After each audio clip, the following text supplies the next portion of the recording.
قیامت کی بڑی علامت دجال کا نکلنا ہے۔ حدیث مبارک میں دجال کا ذکر بڑی وضاحت سے آیا ہے، اور کمال کی بات یہ ہے کہ ہر نبی علیہ الصلوۃ والسلام نے دجال کے فتنے سے اپنی امت کو ڈرایا۔ دجال ابھی آیا نہیں اور کسی کو پتہ نہیں، کسی کو معلوم نہیں کہ وہ اس وقت کہاں ہے، لیکن روح زمین پر ایک صحابی ایسے گزرے ہیں جنہوں نے دجال کو دیکھا بھی ہے، اس سے ملاقات بھی کی ہے اور اس سے بات چیت بھی کی ہے۔ ایک مرتبہ آقا علیہ الصلوۃ والسلام نے اچانک صحابہ کو اکٹھا فرمایا اور خطبہ دینے کے لیے ممبر پر تشریف فرما ہو گئے، تو نبی کریم علیہ الصلوۃ والسلام نے فرمایا کہ امین داری نے مجھے بتایا ہے کہ وہ 30 افراد تھے اور ایک شپ میں کشتی میں سفر کر رہے تھے، تو طوفان آ گیا، وہ بھٹک گئے، تقریباً مہینہ بھر وہ سمندر میں گھومتے رہے، اور ایک دن سورج غروب ہونے کے وقت ایک نامعلوم آئی لینڈ پر پہنچے۔ انہیں وہاں سیاہ رنگ کی مخلوق نظر آئی جس کے جسم پر بال بہت زیادہ تھے۔ انہوں نے اس سے پوچھا کہ تم کون ہو؟ اس نے کہا میں جاسوس ہوں۔ انہوں نے کہا کہ ہمیں اپنے بارے میں کچھ بتاؤ۔ اس نے کہا کہ نہ میں تمہیں کچھ بتاؤں گا اور نہ تم سے کچھ سنوں گا، تم اس بت خانے میں جاؤ، وہاں ایک شخص تمہارا بڑی بے چینی سے ویٹ کر رہا ہے، وہی تمہیں کچھ سنائے گا بھی اور بتائے گا بھی۔ پھر وہ سب اندر چلے گئے۔ وہاں ایک شخص سختی کے ساتھ زنجیروں میں جکڑا ہوا تھا۔ اس نے پوچھا تم کون ہو اور کہاں سے آئے ہو؟ جواب دیا کہ شام سے آئے ہیں۔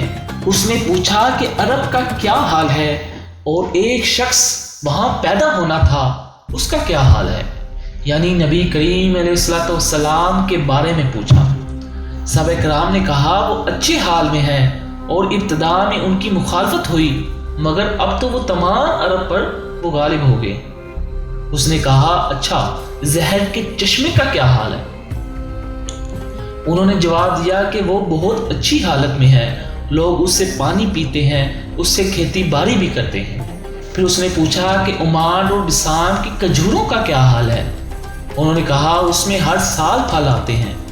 یہ سن کر اس شخص نے 3 چیخیں ماری اور بولا کہ میں دجال ہوں، اور کہا کہ میں عنقریب آزاد ہو جاؤں گا، زمین کا چپا چپا گھوموں گا اور اس کا کوئی حصہ نہیں چھوڑوں گا سوائے طیبہ کے، کیونکہ مجھ پہ وہاں جانے کی طاقت، وہاں جانے کی پاور نہیں ہے۔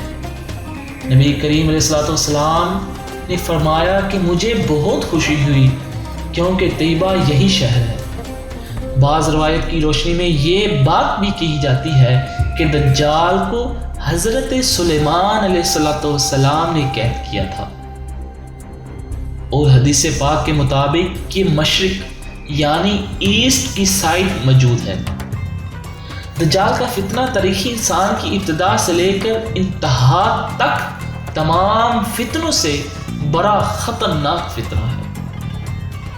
مختلف احادیث میں دجال کا جو حلیہ بتایا گیا ہے وہ یہ کہ دجال ایک جوان مرد ہوگا، لمبا قد ہوگا، جسم بہت موٹا ہوگا، ایک آنکھ سے کانا ہوگا، اور ایک کانی آنکھ ایسی ہوگی جیسے پھولا ہوا انگور، جبکہ اس کی ایک آنکھ خون آلود ہوگی۔ اس کا سینہ چوڑا ہوگا اور ذرا سا اندر کی طرف دھسا ہوا ہوگا۔ دجال کی پیشانی چوڑی ہوگی اور دونوں آنکھوں کے درمیان کاف فا را یعنی کافر لکھا ہوا ہوگا۔ دجال کے نکلنے سے پہلے دنیا بہت بری حالت میں ہوگی۔ اس کے نکلنے سے 3 سال پہلے سے اس کی دنیا میں خشک سالی پھیل جائے گی، علمی اور روحانی قہر بھی برپا ہوگا، دین کے معاملے میں لوگوں میں کمزوری پیدا ہو چکی ہوگی، علماء اور دیندار لوگوں کی قلت ہوگی۔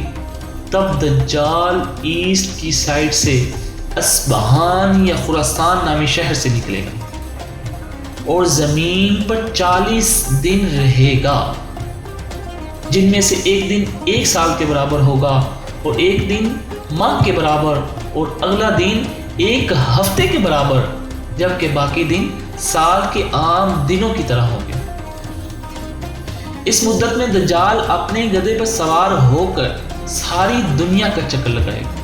دجال کے ان فتنوں کی وجہ سے اہل ایمان سخت پریشان اور تنگی کی حالت میں بھاگ کر دخان نامی ایک پہاڑ میں پناہ لیے ہوں گے، لیکن دجال ان کا پیچھا کر کے پہاڑ کا گھیرا کرے گا تو اللہ پاک حضرت سیدنا عیسیٰ علیہ السلام کو نازل فرمائے گا۔